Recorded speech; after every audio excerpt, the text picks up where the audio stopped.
Welcome to the Invest for More Real Estate Podcast. My name is Mark Ferguson, and I am your host. I'm a house flipper. I flip 10 to 15 houses a year. I own 13 rental properties with a goal to buy 100 by 2023. I'm also a real estate agent. I've been licensed since '01. I run a team of 9. We sell close to 200 houses a year. So on this show, we like to interview house flippers, landlords, and the best real estate agents in the business. So stay tuned for some great shows. If you want more information on my rentals, on the numbers, how I buy properties, check out investformore.com.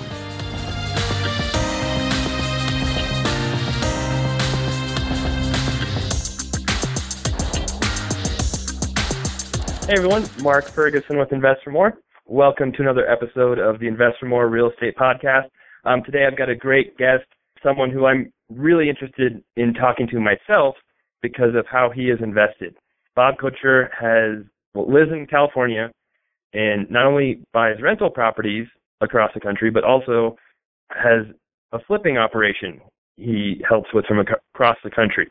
So I'd love to hear how he's doing it, how he got started in real estate, and hopefully he has some tips for me and other people as well. So Bob, thank you so much for being on the podcast. How are you doing? I'm doing great, Mark. Thank you. It's an honor to be here. Oh, great. No, really appreciate you being on the show. So you're in California right now, correct? Right. I live in Los Angeles, California, specifically Hermosa Beach in LA. Very cool. And obviously, for most people who are in California right now or wanting to invest in real estate, it is really hard to do anything in California, I imagine, as far as flipping or buying rentals. Oh, absolutely. It's not a huge cash flow area on the rental side, and then also the price of entry is pretty high and wildly competitive over here. So it becomes pretty tough. It was tough for me when I started to look around here, and it wasn't going to work for the money that I had and the skills that I had, and so I had to start looking other places. Right, and I think a lot of people are in the same boat as you. I looked at the affordability in California, and it's just crazy how few people can afford to even buy a house based on what they make, let alone invest in one. But before we get really into that, you're from Massachusetts originally. How did you end up in California? I moved to California after college. I figured it was time to kind of try something different, and if that didn't work out, I could always go back, and fell in love with California. I like the idea of driving to snow and then driving away from it when I was done. So the California kept me with that. So I had the great weather over here and enjoyed it. But all my family is back east. They're back in Massachusetts in the greater Springfield area.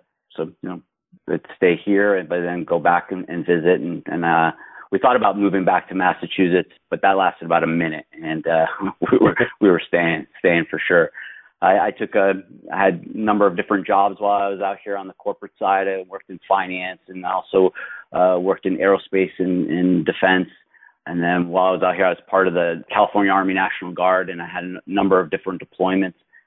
And then that's after I got back from my last deployment is what got me. I came back from Afghanistan. I went back to my corporate job at aerospace and defense, and I just kind of realized this is not what I want to do for the rest of my life. And that's what got me thinking about real estate. And I joke, I think I was the last one to know that I was supposed to be in real estate.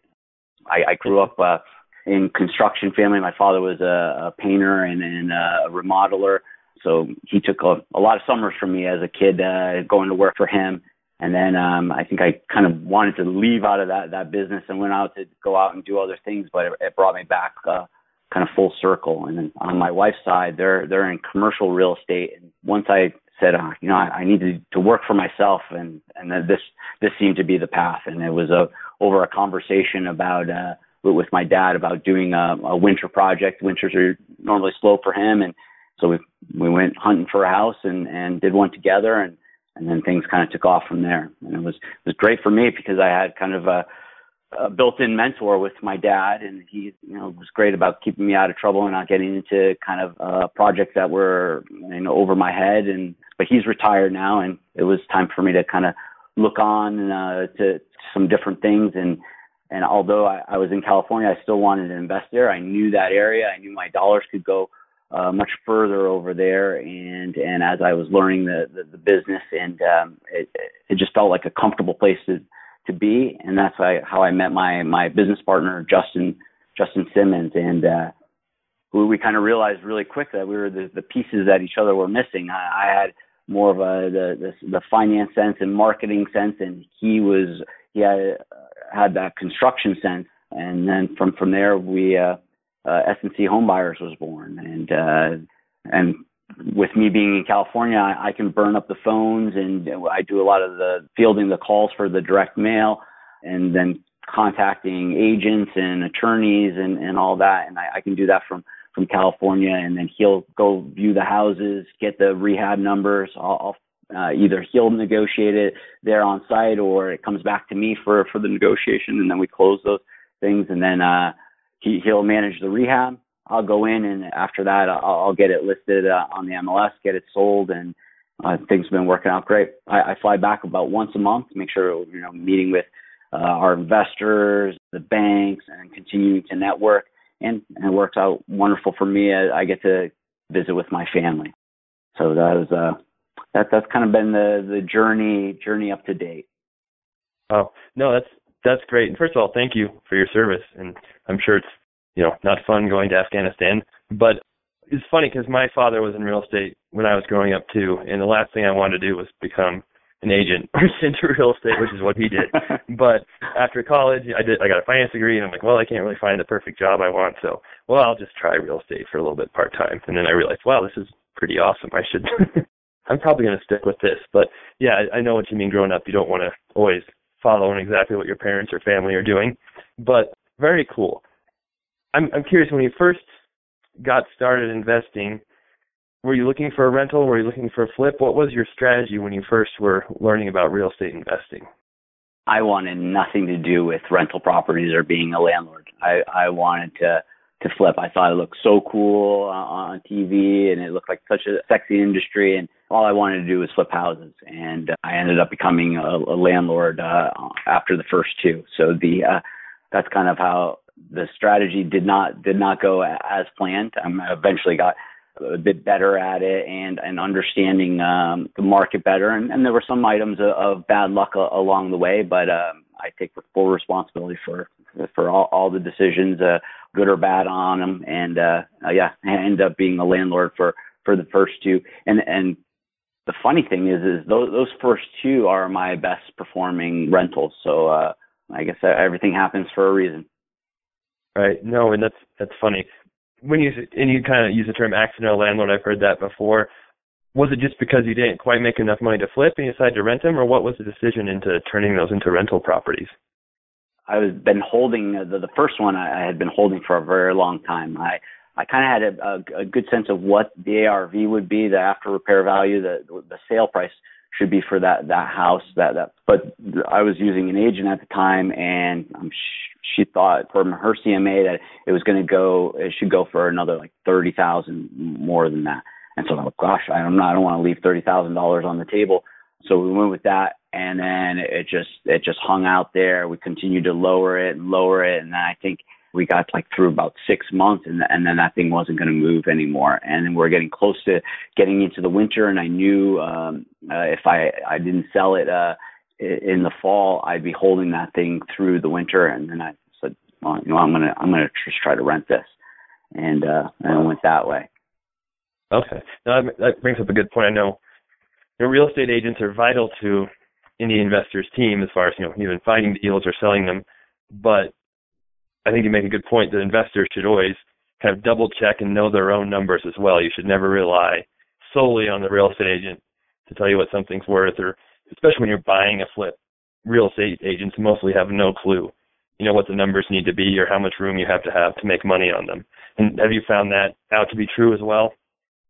Oh, absolutely. When we have an agent, when we're on the acquisition mode and we walk in with the agent, that's always the question. Well, what do you think this will sell for, all done up?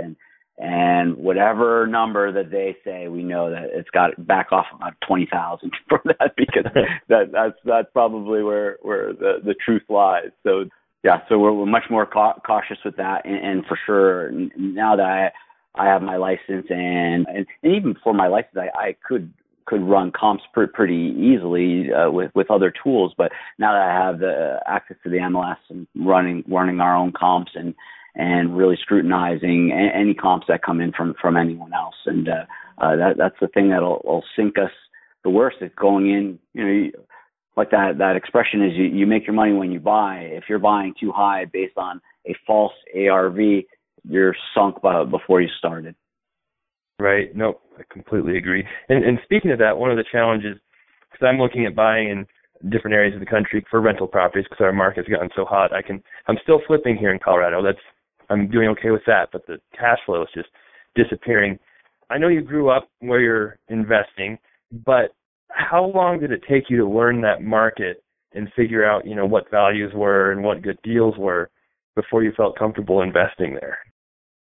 It did take me I would say about 3 months. It was and it was looking at a lot of different properties, either physically going out there and just going through like a week or two of just property after property after property, or going through the MLS. So it took me, I think, before I felt really, really comfortable. I think it was a 3 month part.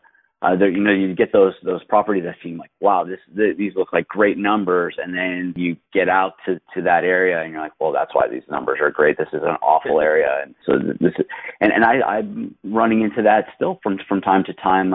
You'll get some pockets and something doesn't seem like the numbers just seem too good to be true, and sure enough, there was a reason for it, and that's why I feel very fortunate to have a partner that has boots on the ground, or has had prior to that, my father that can go over and look at those properties. To me, I think it's really important to be able to walk on the ground, or know that there's someone there that can go walk into that area. I know there's some people, some investors that feel very comfortable with just using Google Earth or other online resources to get a sense of the value, but I need to know that someone's kind of walked it. Someone that I trust has walked it, and we're able to get those eyeballs on it. Right. No, that's great. And yeah, Google Earth can be 6 months or a year outdated, so you never know what you're going to find with those pictures. And if you have agents that help and work for you, but at the same time, you can't always trust them 100% as far as what they're going to tell you about neighborhoods and different things. Or if an investor is trying to sell you a house that they own, obviously, they're going to be biased towards the neighborhoods and what's going on. So great advice. How much time did you physically spend there when you first began and first were starting out your investing in that area? I would go out for 2 to 3 weeks at a time when I first started out, and then now I'm down to maybe a week and a half. But I would go out for some pretty long spells, and then or bring my family out for the summer. But yeah, I was spending a lot of time up front just to make sure, reaffirming what I knew about certain areas, getting better acquainted with others, and I was putting in a lot of time initially. Right. Very cool. I have one question for you. I know it might not be easy to answer, but obviously it helps that you had your father and you grew up in the area and you knew it, somewhat. Maybe even when you're there, you probably weren't looking at it from real estate investing wise, but a lot of people looking for new areas to invest in, I always suggest, start out first with somewhere or if you have someone you trust in an area, you don't have to hire them or have them work for you, but at least they can give you an idea of areas and what's going on. I mean, how much more important is it to have someone you know and trust there as opposed to investing somewhere that might have, great numbers or just great deals where nobody, if that makes sense? Yeah, I'll give you a side story that's outside of Massachusetts. I have a rental property. It's a vacation rental in Palm Springs. So that's about 2.5 hours from Los Angeles. Across the street from my rental property over there is a house, and all it is a facade of a house. That house was sold on online auction, and the first buyer that bought it saw the facade of the house, bought it, I think it was like maybe $250,000, which is a decent price for I think houses over there, 300 to 500 in that neighborhood, all done up. he bought this house. It looked like it was a great street, great neighborhood. And all it was, went in there to go walk it and open that front door. There was no roof to it. There was no back side to this house. It was just the front wall, window, and door. He was able to get out of that transaction, and then the next buyer bought it for, I think it was $125 or something near there, which was a much better price for that house to be able to level it. It was a great price for that house to be able to level it and put a new one in there. So that kind of situation speaks to me of the having someone over there, because at $250, that wouldn't have been a bad house. You would have gotten it 50 cents on the dollar at a $500,000 ARV, which was perfectly in the realm of reason over there. And that sounds like a pretty good deal, but that was awful. And luckily he was able to get out of it.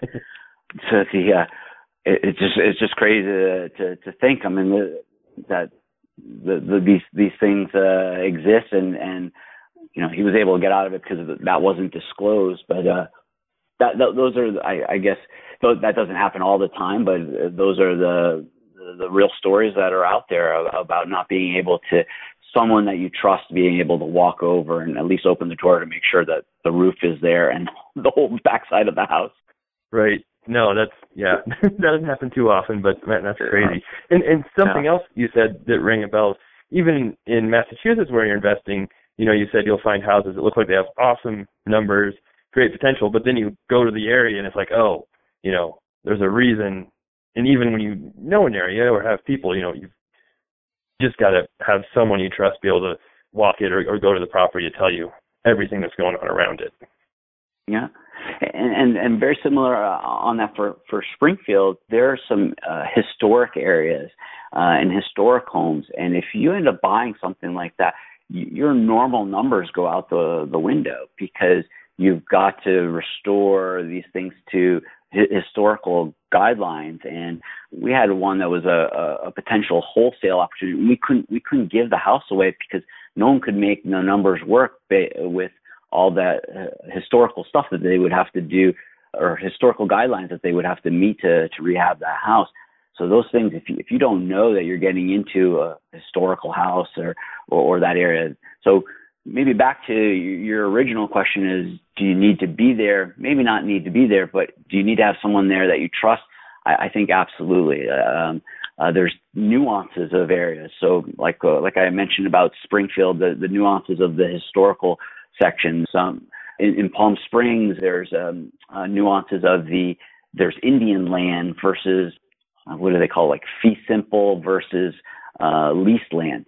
So there's houses that seem like a great deal and they're going for cheap and they look like they're in great condition, but there's a lease that expires on that, and that you don't know what the Indian lease will be on that when that expires. So there's no rules. Well, I say no rules, but you don't know what that renegotiation is going to be. So a lot of scary things that happen with areas that you don't know about, and it changes from state to state, from county to county. So those are the nuances that you got to be able to talk to someone that's on the ground over there and that knows it. And ideally, it's maybe it's an agent, maybe it's a friend or a family member that's in that area, someone that you meet through some networking, or I think there's a lot of different companies that are out there too that are doing like the turnkey sale. If you do some good research and learn about those and get references, that might help. But yeah, there's just too much of the scary stuff out there. And I'm definitely not the type to say don't do it because of these hurdles. You got to ask yourself, how are you going to do it, and how do you protect yourself? What could go wrong, and how do you mitigate that risk? Right. No, that makes perfect sense. Yeah, that leasehold that's a little scary, not knowing what they're going to do. Very cool. So changing directions, how have you ended up buying most of the properties in Massachusetts from California? You said, you're on the phone a lot, you're doing a lot of the negotiations. How does that work from a long distance? With FedEx. So we'll get the closing documents, they get emailed to me. I'll get my side of it notarized, and then it goes back to so in Massachusetts we use attorneys.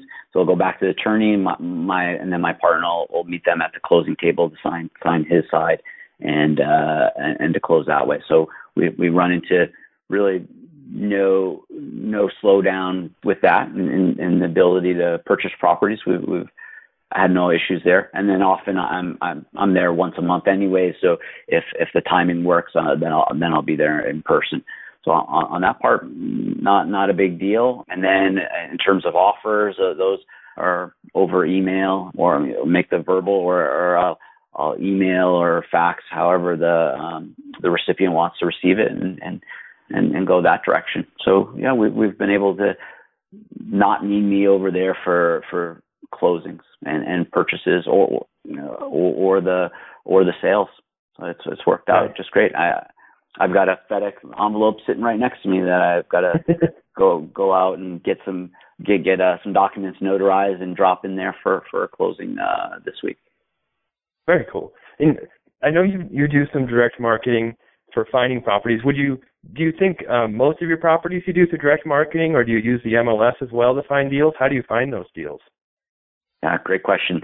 I would put it into three buckets for us. It's direct marketing is a third, the MLS is a third, and then our network is the other third. And I would put maybe we get very few. The website leads just don't really pan out for us. So I'd say we get a few of those in there too. But the overall, that's kind of our three major buckets: the direct mail, the MLS. On the MLS, it's more so on the REO and short sales, and then our network with attorneys, other agents, and then referrals from friends and family. Okay, great. And then Massachusetts still has a ton of foreclosures, if I remember right. If I remember, it takes like 3 years or more to foreclose in Massachusetts. So I think they still have a ton of inventory, don't they, of distressed properties? They do, and I think we're starting to see even more of an uptick. It almost feels like there was quite a bit that were held back, and that's still running its course. So I think we had someone come out to our Real Estate Investment Association. I think that their analysis was a good 2 to 3 years still. Wow. Now, are you seeing prices kind of stable there? Are they decreasing or increasing? What's the market look like? The area where over the last couple of months, we're seeing more and more of the bank-owned coming into the market. So in those particular towns or cities, in their areas, we're seeing some downward pressure on home prices. Nothing drastic, and also this is a tough bend in the year for us with winter for home sales. So a combination of those two things. The rest of the area relatively stable, pretty good, staying strong. Some respectable increases for home prices. So a little bit of a mixed bag. It really goes neighborhood to neighborhood. Yeah, no, it's interesting to hear because, as you know, most parts of the country are seeing increases in prices and very low inventory, but there still are a few areas out there that have quite a few. Florida's another one that, I think I just looked this up. It was the average time to foreclose on a property in Florida was 935 days. And I think it was higher in Massachusetts, but I can't remember the exact number. So, wow. Yeah, in the States, they made these huge, crazy foreclosure laws hoping to help people and keep them in their houses. But in the end, it kind of destroyed the market comeback because it took so long to get through these properties. So, well, it's interesting to hear. What now on your is it just quick? Sorry, Mark, for a quick question for you. What's attracting you to Florida? Is it the high level of foreclosures, or what's got you looking down that way? If you don't mind me asking. Yeah, no. The high level foreclosures always piques my interest because I know there's inventory there, and then the population is really increasing. Like they just passed up New York for the third or fourth most populous state in the country. So they've got an increasing population. The economy seems to be doing pretty well, and home prices are increasing there, but not crazy increasing. So it seems kind of like this interesting, a situation where they've got a really good economy and people moving in, but there's so many foreclosures that prices aren't going up as high as maybe some other areas of the country. So that's what really, and they have low taxes, which is nice too. So that piqued my interest. But yeah, so and it's close to the ocean. So if I go down there and visit, it's a nice break. There you go. Yeah. Awesome. Cool. Yeah, we're actually, my family and I are going there March 12th through 22nd to explore some properties and have a vacation too. So we'll see what it's like. Right on. Well done. I'm curious. I don't do a whole lot of direct mail myself or marketing. I do some, but it's definitely not a third of my business. Most of mine is still MLS, and it helps being an agent. But what do you focus on when you're doing your direct marketing to get those deals? A lot of driving for dollars for us. So it's having the eyeballs on the property and seeing some level of distress, and that helps to at least gives us a reason to send out the mail. I mean, our direct mail doesn't say your house looks like crap and that's why you're getting this letter, but it would be at least where we know that there's some kind of level of distress to start off. We also are engaged with the absentee owners as well, with the kind of the same thinking as most. That maybe there's some tired landlords in that bunch and might be willing to sell or haven't kept up with the maintenance or whatnot. But our driving for dollars is probably kind of the main one.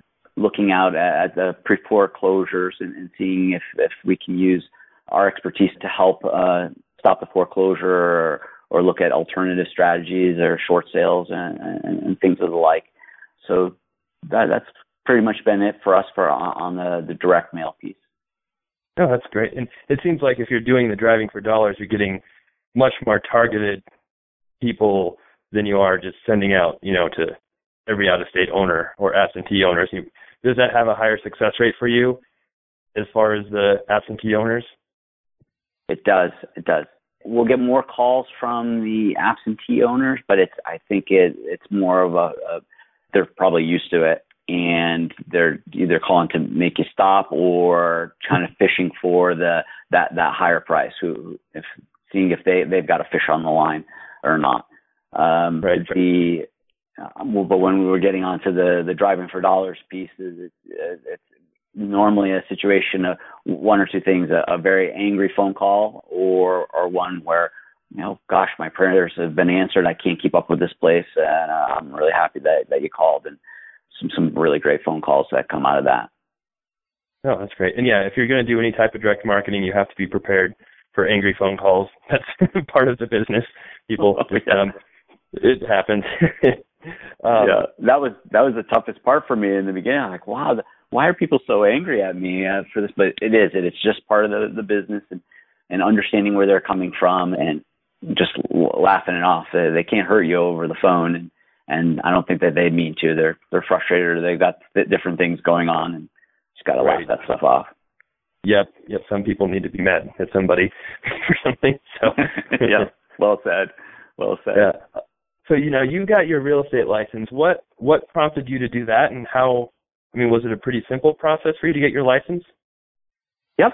Part of that was just to make sure that we're keeping as many of those dollars in house as possible. Also to leverage the MLS and for that for research and whatnot. And I got my California real estate license because I thought this is where I was going to start business, and then and it was pretty easy to do. I didn't have to take the educational part back in Massachusetts. I just needed to get the books and sign up for the test. And so they had like a reciprocity for California. So that worked out pretty good. So it was pretty easy, and I think it was very worthwhile. It allows us to see properties when we want to see them, and not have to go around someone else's schedule. My partner is registered as an assistant, so it gives him affords him those opportunities. As an agent, just about the same as an agent, other than negotiating price. So it works out great for us. I think it was a good move. It's not for everybody, but I think it worked out great for what we wanted.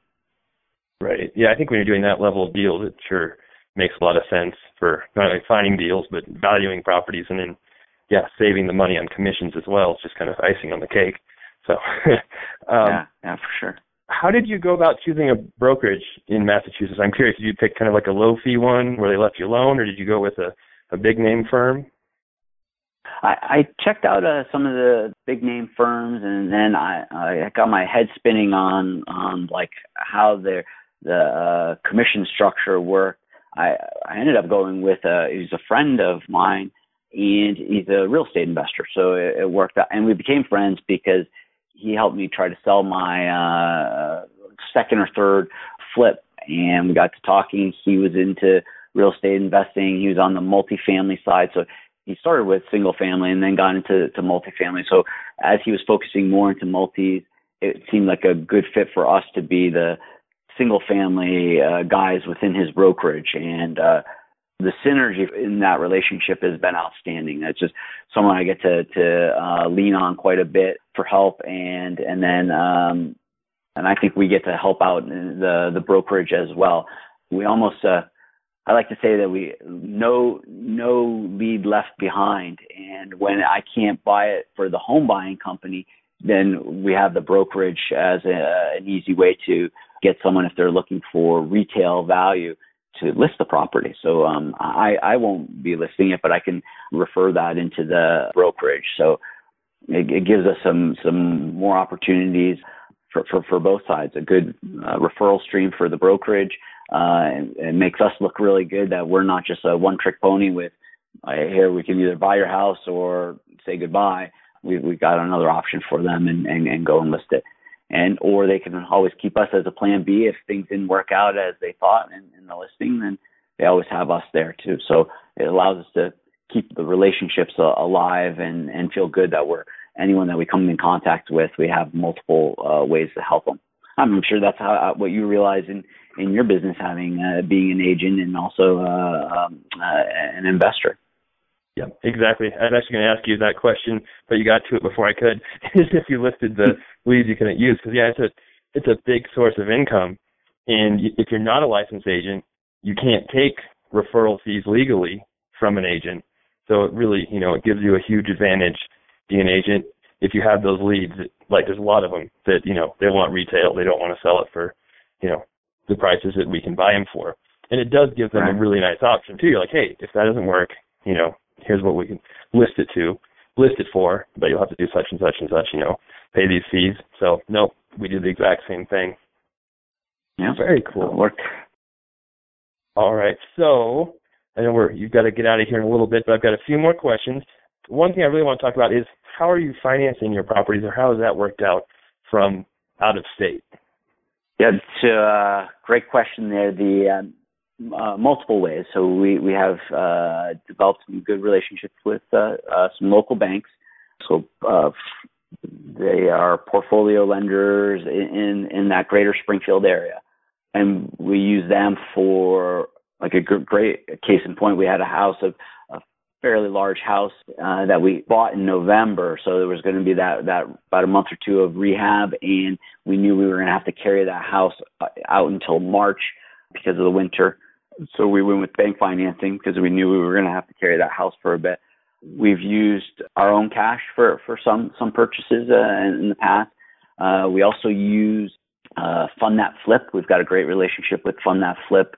That's a crowdfunding source. And we've, over the last 30 days, I think we put 2 houses through them on their platform, and it's been great. What I really like about the Fund That Flip, when you hear crowdfunding, you hear it's normally you think you put the opportunity out there and you got to wait for all these increments to come in and to fully fund it.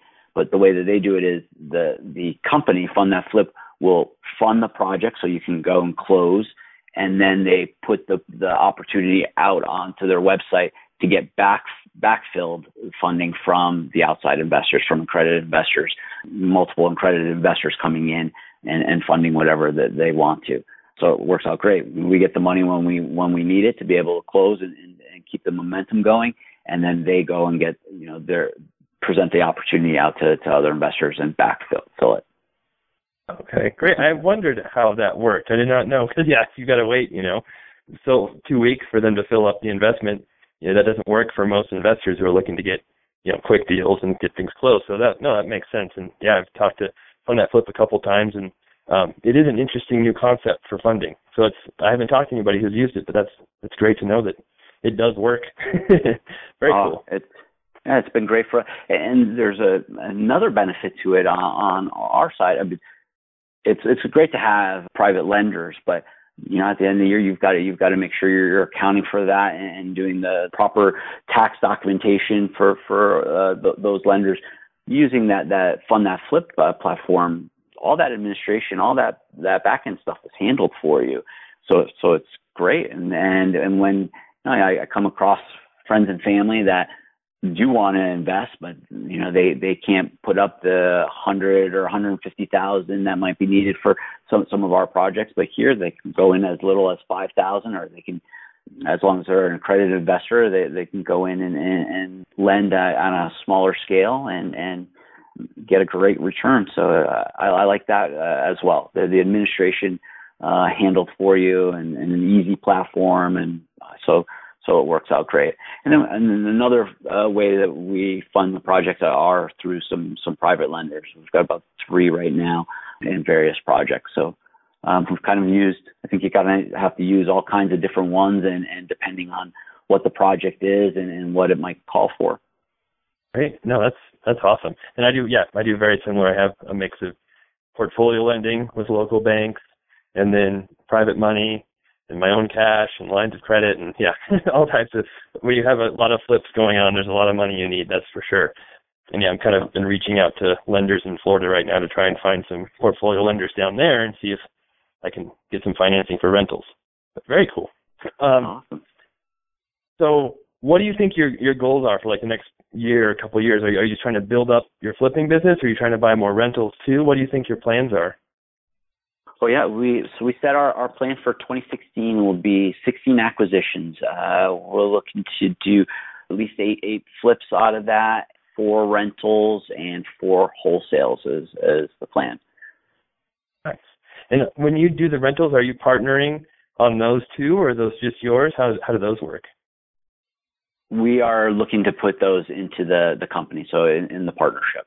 Okay. All the rentals that currently exist are in our individual, our previous companies, our own respective companies. So now we're going to put some into the company as well.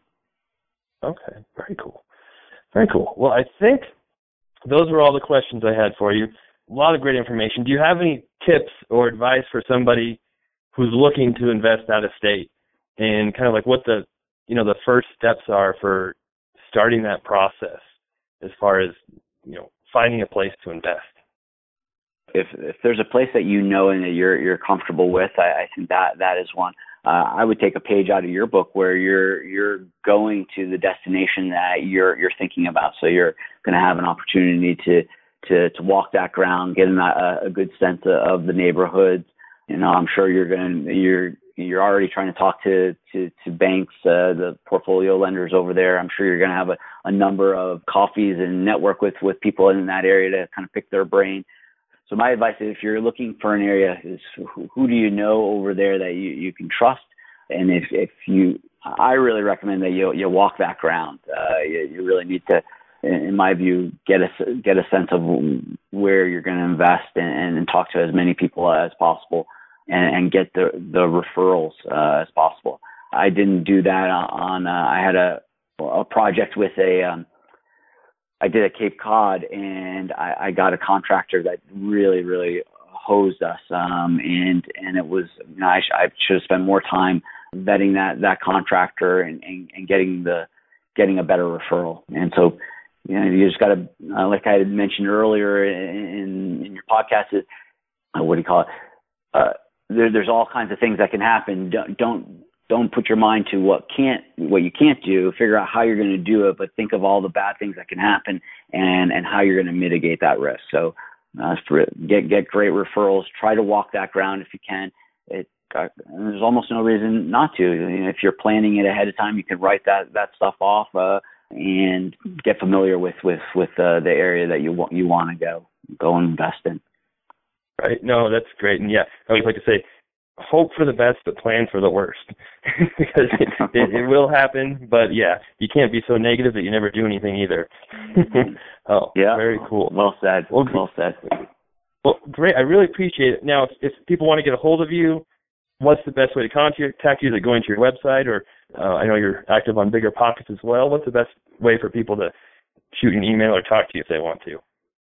Yeah, you can find me on Bigger Pockets, like you said. Our website is www.sc, as in Simmons and Couture, cat-homebuyers.com, or you can email me at bob@sc-homebuyers.com. Very cool. And if anybody wants to sell a house in Springfield, I'm sure you'd help them out. Yeah. Get rid of something. So very cool. All right. Well, Bob, I know you've got to run. You've got some kids that will need your attention here soon. So I'll let you go here. Thank you so much for being on the podcast. It was really great. I learned a lot myself, and I think you've really set up a very great business, model in a pretty short period of time from 3,000 miles away. So congratulations on that. Well, thank you, Mark. I really enjoyed being here, and thanks for having me on. All right. And I wish Thank you so much, Bob. I wish you tons of success in your new market. Please keep us posted on how things go. I will, for sure. We'll see what happens in the next year. It should be exciting. So, well, hopefully a good exciting. We'll see. Yeah, for sure. All right, great. Well, thank you so much, Bob. And yeah, have a great rest of the week. You too. Thank you, Mark. Take care. Bye.